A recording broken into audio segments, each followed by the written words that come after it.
So tell me, what is it you want to talk about?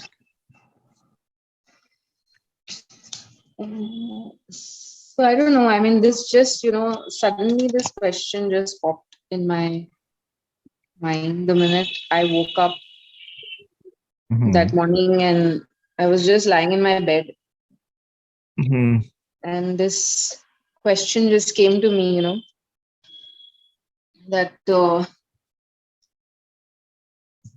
I really a true seeker, or am I faking it? Am I pretending to, I don't know, impress myself, impress others by being not really impressed, but just like, how do I know if I'm, genuinely seeking, otherwise, um, because I do have my desires, I do have my needs, I do have all the other things that other people are also doing, um, the material, though it's way less than what it was, the needs, but they're still there. I still feel the need to meet people, or just I feel the need for support. I feel the need for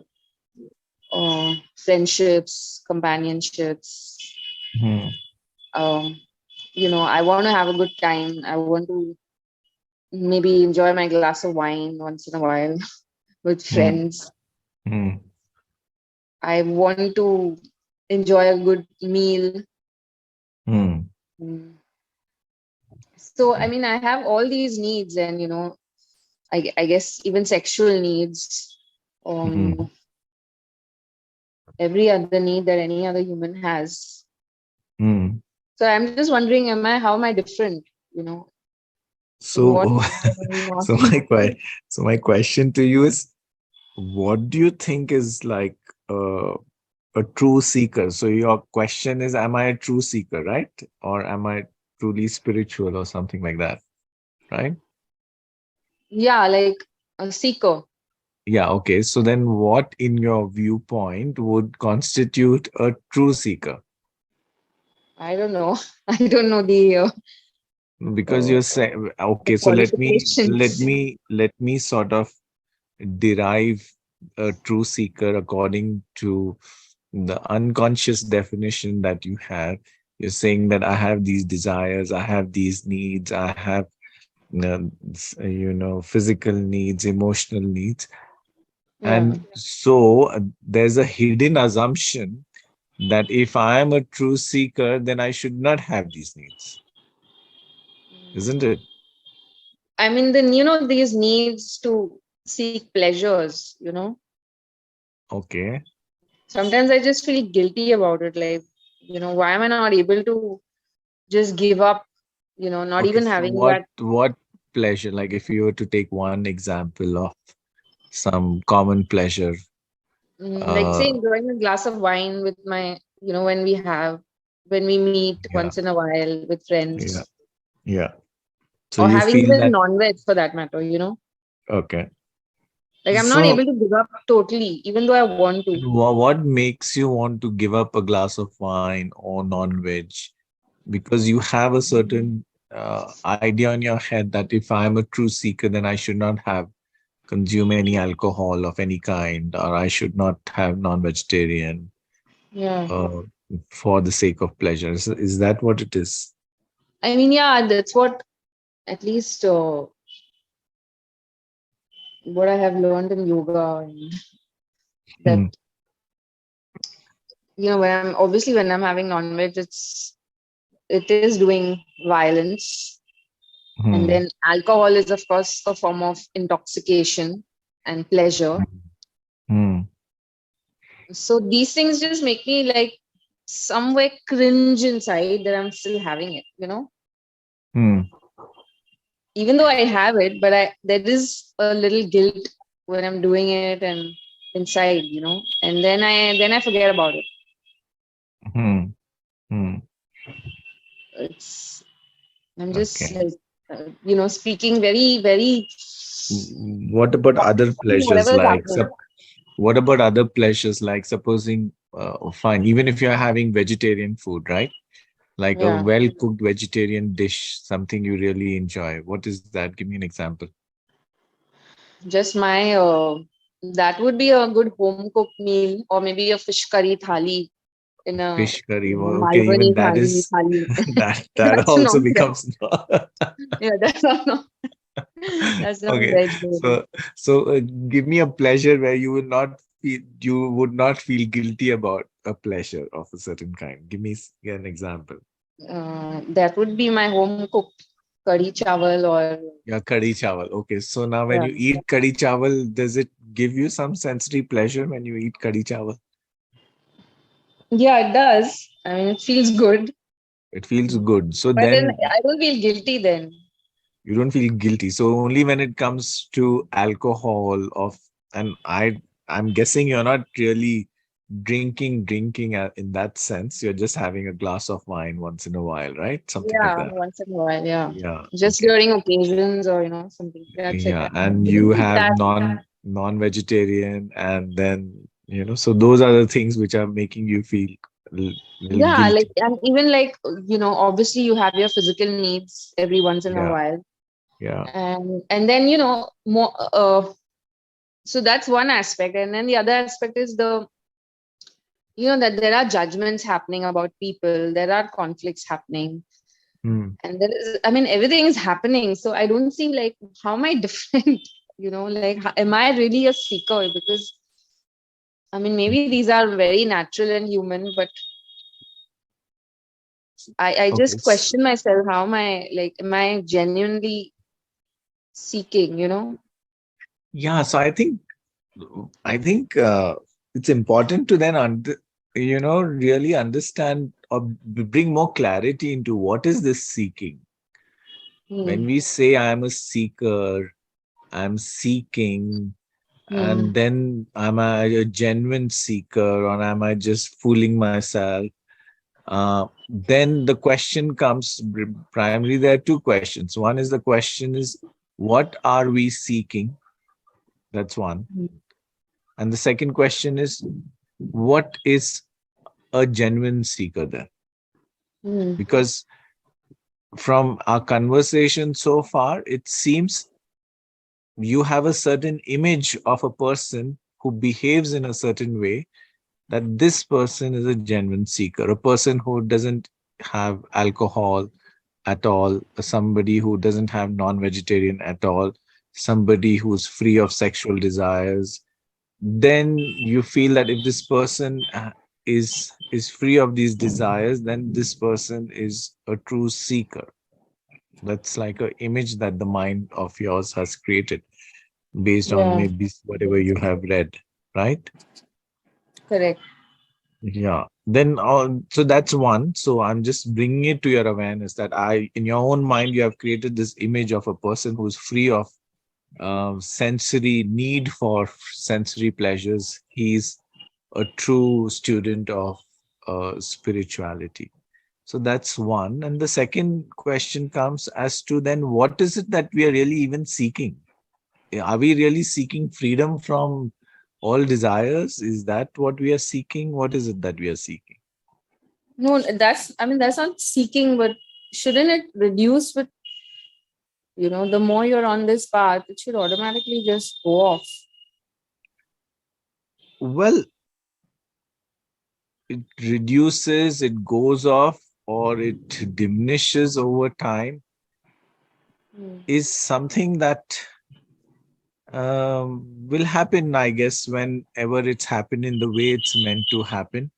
But Yeah. the mind seems to say that, it should happen as of today or yesterday. Yeah. Yeah, I mean, and it's not anything to do with spirituality. I think it's also to do with, you overcome, like in the yoga institute, they used to give us these examples of bhog and upvarg. You've heard that Yeah. term? Yeah. So you Yeah. know that when you're a child, then you love to play with toys, and and then you outgrow those toys. Now no longer those toys are of fascination to you. Now your toys could Yeah. be like, now you're your new toys are generating wealth in the stock market and all of that, and then that becomes, then maybe you outgrow those toys. And so Mm. uh, there's something that the mind desires, and then you fulfill those desires maybe, and then you outgrow the karma of those desires. But it's something that happens over a period of time through your Mm. experience and fulfillment of those desires. You feel that, okay, now I don't need this so Right. much. And so it's not like you are forcing yourself, which if you do that, Mm. then I would probably say it's repression and suppression. And quite often Yeah. I've seen in the name of spirituality and yoga, there's a lot of repression and suppression that happens. And I mean, I can even share from my own experience. You're feeling anger and then you don't want to feel it, you want to suppress it because you want to be like this holier than Mm. thou person. Or you're feeling feelings of lust, and then you want to just suppress it, not acknowledge that I'm feeling sexual desire. And Mm. which is not, I'm not even suggesting that one needs to indulge or whatever, but I'm simply saying is that just acknowledging that this is there, Mm. just like the body is there, then fine, those desires are there, so you acknowledge those desires, you acknowledge the anger. But the mind seems to have created an image of a certain s- spiritual person who's free of all these Mm. so-called base desires, uh, and it feels that only when I'm free of all of this, then I am a genuine spiritual seeker. So that Mm. seems to be happening. The mind is projecting a certain image of certain kind of person. Not that I'm saying, I'm like, what I'm saying is that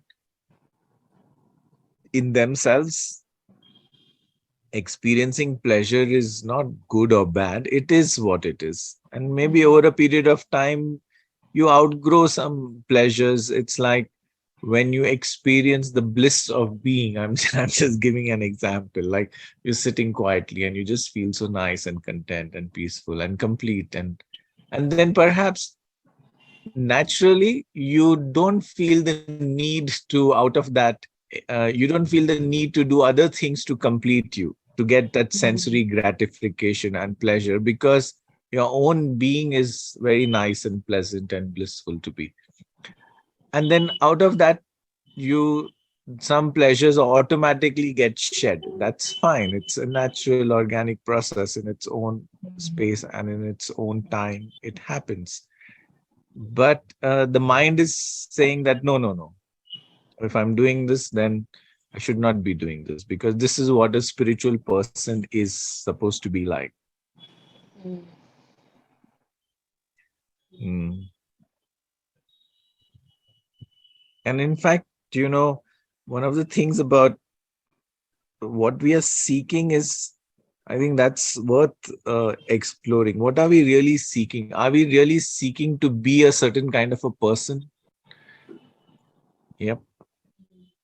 Because that to me is not really what the essence of spirituality is. That I'm trying to be a certain kind of person who doesn't have non-veg, who's free of sexual desires, who's free of um, um, you know I don't think that's, we are seeking to be a certain self image of a certain kind of person.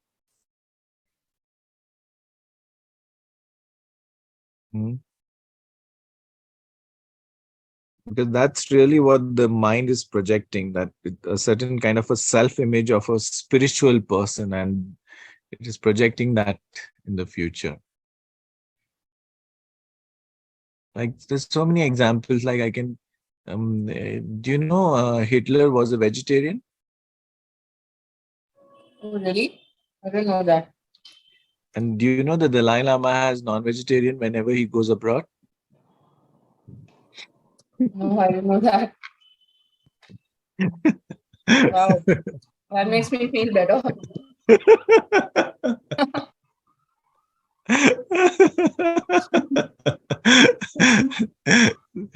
Mm, and the another Nisargadatta Maharaj. You've heard of him, the Advaita Yeah. master? He used to I've seen smoke him smoking. sorry? I've seen him He, smoking in some he videos. used to, yeah, he used to smoke PDs. so, Yeah. so that Yeah. should make you feel a little better. And then, Ramakrishna Paramans, Yeah. he used to eat fish. He was from Bengal, so their fish is like staple Okay. diet. So then now what do you have to say? Wow. Okay, then I am a seeker on the right path. Sorry? Then I think I'm fine. Then you're fine? Yeah. I remember this this book of Nisargadatta Maharaj, I Am That. In that one of the chapters, one person comes to him and he says, if we are spiritual, then shouldn't we practice non-violence? So he said, yes, of course we should practice non-violence. Then he says that if you are saying that we should practice non-violence, then why are you sitting? He was sitting on a animal skin. You know that Okay. in those olden times they must be having Yeah, those, yeah, yeah, some. So he yeah. said, then if you talk about practicing non-violence, then why are you sitting on this? Mm. He said, you're judging me for this small thing. My biggest form of non-violence is that I am not attached to this identification of that is created by the mind. I mean, Mm. I'm not really getting exactly the words, but Mm. basically he was saying that you are attached to and identified with everything, that I am this Mm. person, this is mine, this belongs to me. Yeah, He's saying I have nothing of that, of right. identification and attachment. What are you Mm. talking about, violence and non-violence? Mm. And really coming back to this, what we are seeking, we are not really seeking a self image of a certain kind of a person, because you have, and I also had this in my mind that, a spiritual person should never get angry, a spiritual person should not indulge in any kind of sexual activity, a Mm. spiritual person should not, and then I'm trying to become like this image, I'm trying to, I have these impulses and urges, but because Mm. I'm like in this spiritual person image mode, I want to be like, I either want to repress them, suppress them, not give. But it's not really, you're not, what do I say? Spirituality is not suppression and repression. Yeah. Mm. I think with time it automatically like Yeah, and lessens. I think perhaps it lessens, but the idea is that it's not that you give up this, you become like this, because it is simply the practice of awareness. There is Yeah. disidentification with the mind. There is, and then there's coming into presence. And when Mm. you truly come into presence, you realize that the presence is very pleasant, that your own being is very pleasant.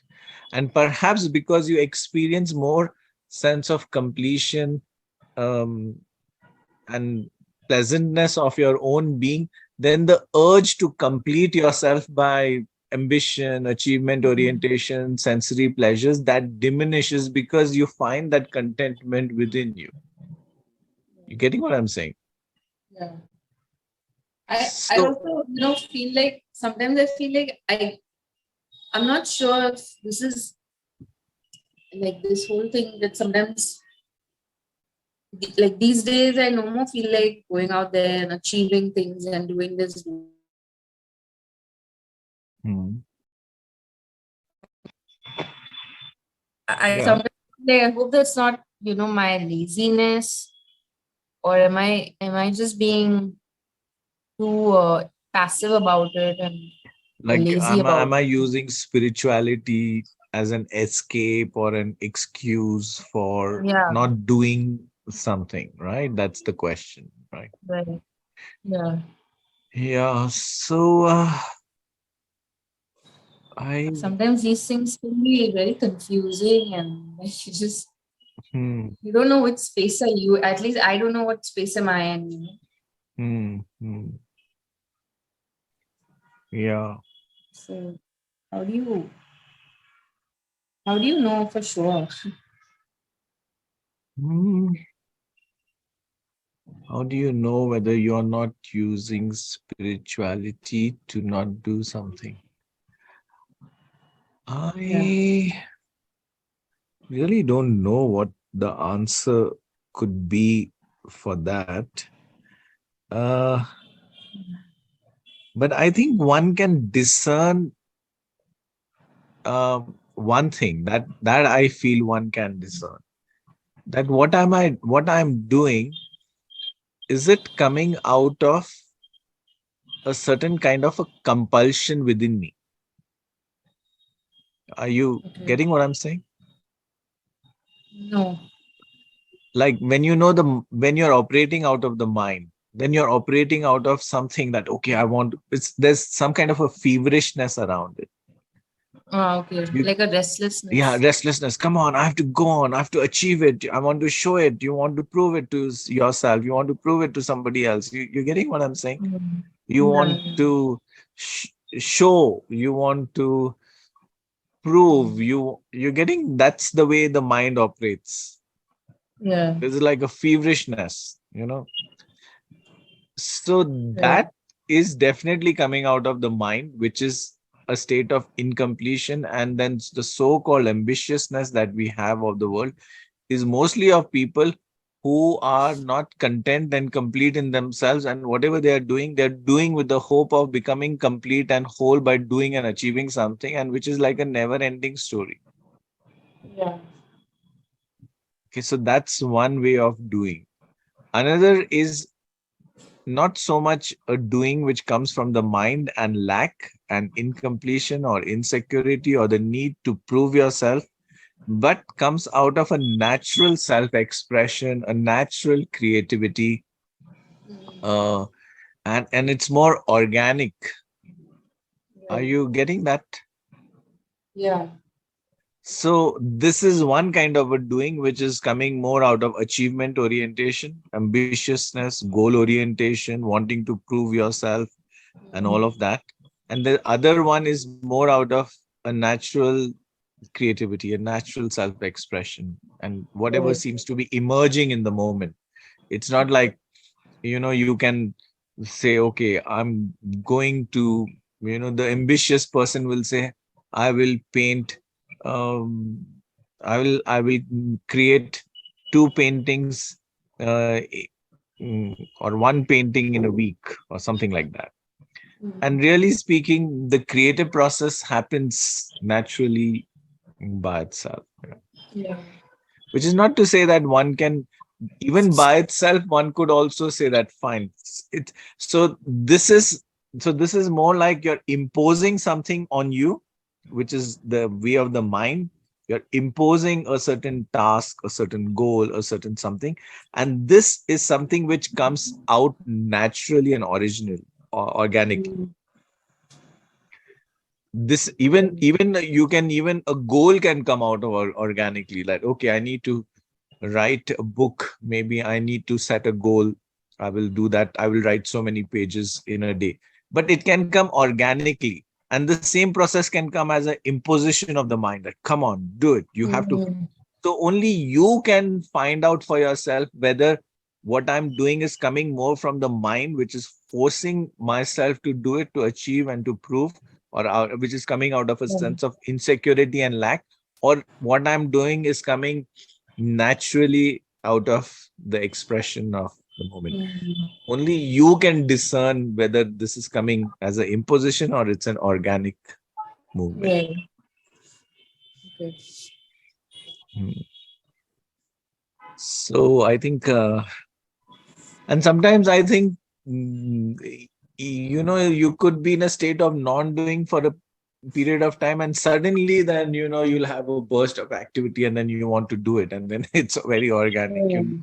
You know, Mm. suddenly it's almost like, once someone gave this example, which was very, very interesting. He said that when you want to shoot a arrow, then you'll put it in the bow, right? Yeah. And then you'll pull back the bow, Right. right? And then you release the arrow, and then it goes zoop.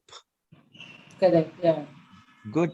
So once you're putting it in the bow and you're pulling it back, then the mind will say, why are you pulling it back? Because you want the arrow to go, then why should you pull it back? But Yeah. the pulling back could be a state of non-doing. Correct. That you're in that state of non-doing and you're just with yourself. And then maybe suddenly there may be a burst of creativity and activity and then you want to do. So it's Yeah. like this, and then suddenly you want to.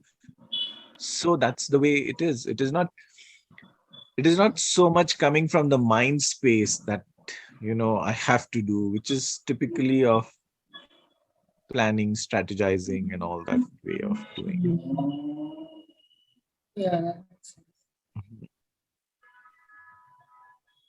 So basically, the practice is just, as far as possible, shift your attention from the thinking mind into awareness, into awareness, into awareness. Don't have any image that, oh, a spiritual person should be like this. This is another projection of the mind. Fine, if at some point of time you want to give in to some pleasure of some kind, that's fine. And if naturally that pleasure drops, maybe it diminishes over a period of time, that's fine. Don't even create another ego out of it. This is another thing I've seen people, that they will give up non-veg, they will give up this, and then they will create a spiritual ego around it. Oh, look, I am, I am, you know, the mind wants to identify with some identity, some form or the other. Yeah. This is the nature of the mind. And then if you give up certain things, then it will start feeling this holier than thou. Oh, I don't have non-vegetarian. Oh, I don't drink alcohol. Oh, I'm celibate, whatever. You it's like, what do I say? This true seeking or spirituality is disidentifying with the images of the mind. It is not identifying with the image of a spiritual person. So if you have this image of a spiritual person, then you will, if you're not doing whatever the image is saying, then you will feel guilty about it. And if you're doing whatever the spiritual image is saying, then you will feel proud about it. Neither of that has anything to do with spirituality. Spirituality is dropping this identification with the image of being a certain kind of person. Do you get it? Correct. Yeah. I think even I read the same thing in this Eckhart Tolle's book, Yeah. What um, does he say? A New Earth. Yeah. Same What? thing that even when you leave everything and you probably go and stay in a very simple hut, Yeah. but now you are identifying with that hut, Yeah. Yeah. so that it's really not dropping off the material possession, but it's really dropping off this identification that's more important. That exactly what it is. It is Yeah. really dropping your identification with being a certain kind of a person. Your identification with either being a spiritual person or a material person or a person who is free of desires. That is what. It is fine if whatever, you know, don't get identified with a certain self-image of whatever kind. And particularly, I think people who are into spirituality get identified with this image of being a seeker or a spiritual person and behaving in a certain way. I mean, it's like fine, over a period of time, maybe your desires may undergo a change and a transformation, and some may stay or whatever it is, and it's perfectly fine. And at the end of the day, you you have a body, you have a mind. There will be some physical needs of the body, and there will be some emotional needs of the mind, and there will be some elements of conditioning of the body and some element of conditioning of the mind. You can't wish it away. Yeah. If you like kadi chawal, you will continue to like kadi chawal even after you get enlightened. So Yeah. there's nothing wrong with there is a body, there's a mind. It's not really uh, mm, conforming to a certain image of a spiritual person. So which is why I'm saying drop this idea of that a spiritual person should be like this. That is that needs to drop. Just Just be with what is. In the isness, there is no self-image. Only when the mind projects something, then there is a self-image. In the isness, there is just what is. There is the breath, there is the sensation, there is feelings, there is emotions, there may be thoughts. But whatever is right now. It is not projection of. In fact, I'll tell you, this self-image business is really, really harmful, because I know of so many people who try to be a certain way, and they're suppressing a lot of their own inner stuff, and it comes out in very perverse ways and very I can't tell you. Sorry, These choices. what did you say? I missed that. I think I know of people who are into spirituality who try to be Oh. spiritual, and they end up suppressing all their negative feelings and emotions, and that negative feelings and emotion comes out in a very perverse way. Okay. Right. It's, I would say, rather than trying to be spiritual, just try to be real, just try to be honest. That's much better rather than trying to be a spiritual person. Mhm. So the focus is only on awareness, not in trying to become an aware person. The focus is only on presence, not trying to become a certain kind of a person. Okay. True. Because that trying to become a certain kind of a person is another projection of the ego and the mind and its identity.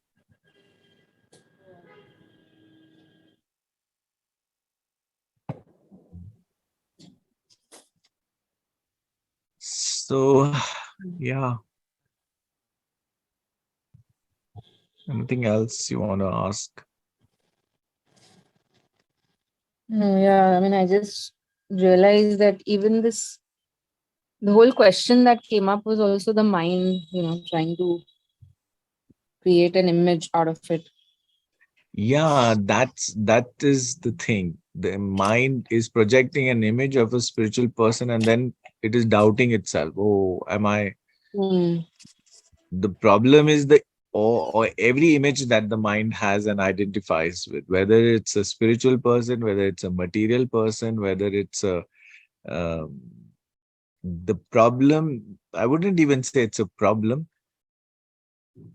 I think the journey that is disidentification with the mind and coming to what is.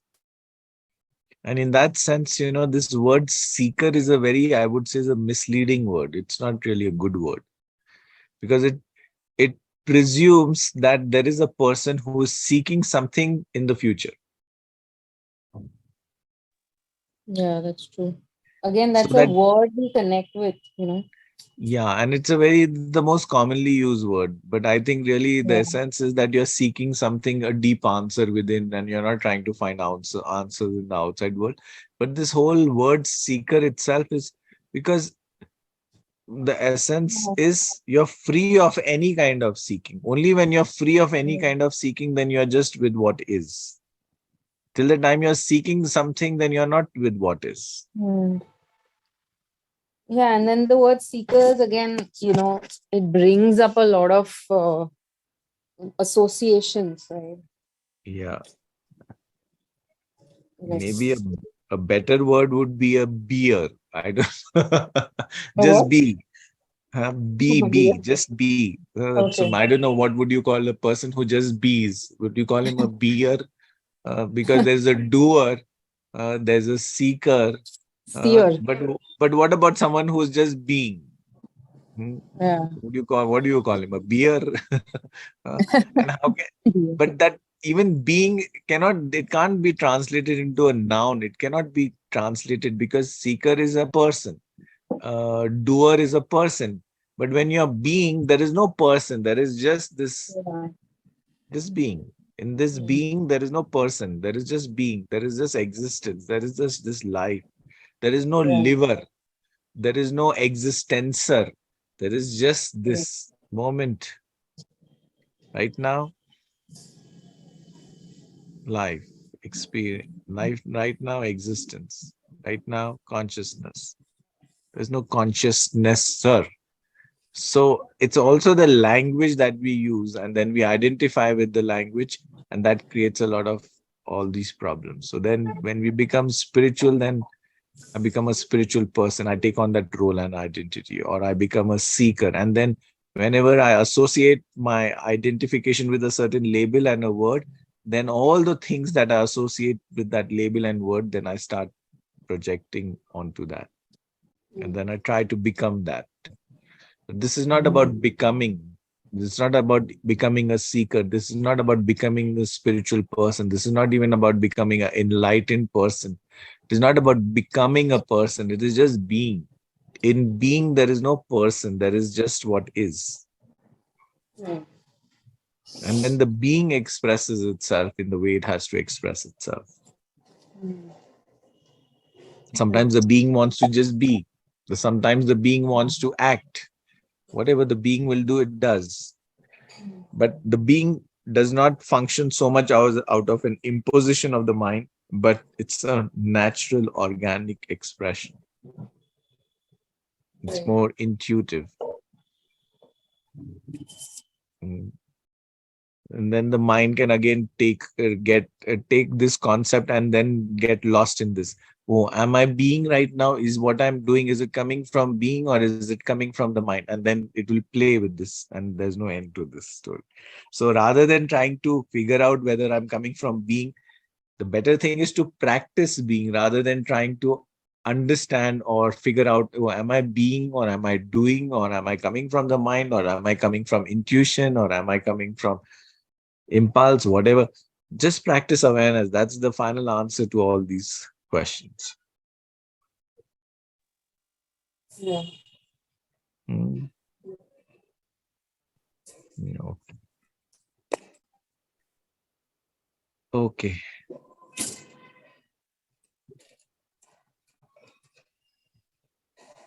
Yeah. Anything else you want to ask? No, that gave a lot of clarity actually. Okay. So what's your takeaway from our interaction today? That whatever, questions the mind keeps bringing up, Yeah. against the mind, Yeah. and you just have to really not identify with those thoughts again. Yeah. Yeah. And not just identify not with the thoughts, and not identify with a certain self-image that the mind tends to project. And it says that, Yeah. oh, I should be like this. There's no Yeah. like, I should be like this. Like, fine, right now, this is what it is. Over a period of time, maybe the behavior will change, and it will happen naturally and organically. So all one needs to do is practice awareness. That's fine. Allow the awareness to see what. Once awareness happens more and more, maybe the behavior will change in some form or the other, whatever it may be, or it may not. But you're not trying to fit into a certain image of a certain kind of a spiritual person. Got it? Yeah, and I think in many ways it has changed. It's the awareness has definitely increased in so many aspects, so many dimensions, which earlier, used to trouble the mind so much. Yeah.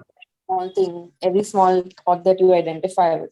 Now there is definitely less of that identification, and there's more realization that it's only the mind. It's so I don't a lot of times it's like I am not thinking this, it's the mind thinking, and that immediately makes me disconnect with the thought, and not want get me into the whole drama of it, which earlier it would.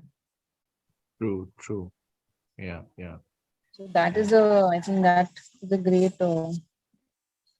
Yeah, that's a great. There's great distancing between the awareness and the mind. I think that's a good way of putting it. I wouldn't say 100%, but at least. Yeah, well, that's fine. I mean, it's an ongoing process. So I think One just needs to keep practicing awareness. That's all there is to it. And then whatever Yeah. has to happen at whatever pace at whatever time is happening and will happen.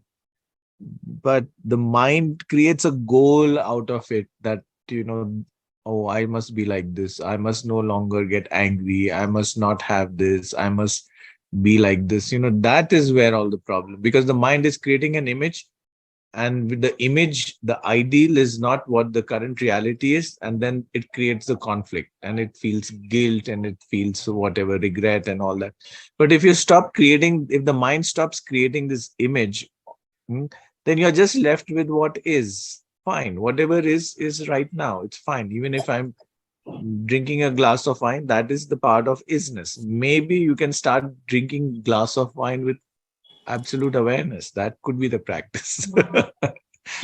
Not that you stop drinking a glass of wine, but maybe have it with great awareness. Right. I can do that. Yeah, I, I, I don't know. I think Eckhart Tolle, I don't know whether he has some wine once in a while or something. I'm not sure. I read it somewhere or what. Yeah. And Osho said that once, that if you really want to give up smoking, then smoke one cigarette with complete awareness, and then you'll give up. But that's beside the point whether you give up or you don't. But so fine, then whatever you're doing, do it with awareness. I think that's, if at Right. all there is a practice, then focus on that. Right. Do it with absolute awareness. True. Okay. Chalo. Okay. We end the conversation. Yes. Okay, so let's do an end with a small spontaneous prayer, and then we will end. Okay, so my dear self, help me to realize that being a seeker is not conforming to a certain self image of being a certain kind of person. It is about disidentifying with all images and coming into presence and awareness.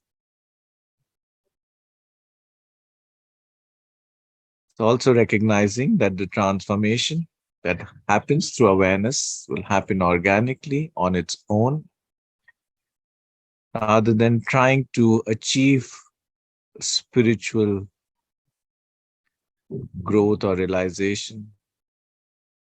Help me to just be with what is and accepting of what is. Seek your grace and guidance in realizing my true self. Om Shanti Shanti. Okay, so with that, we end today's session. I'll see you again another time.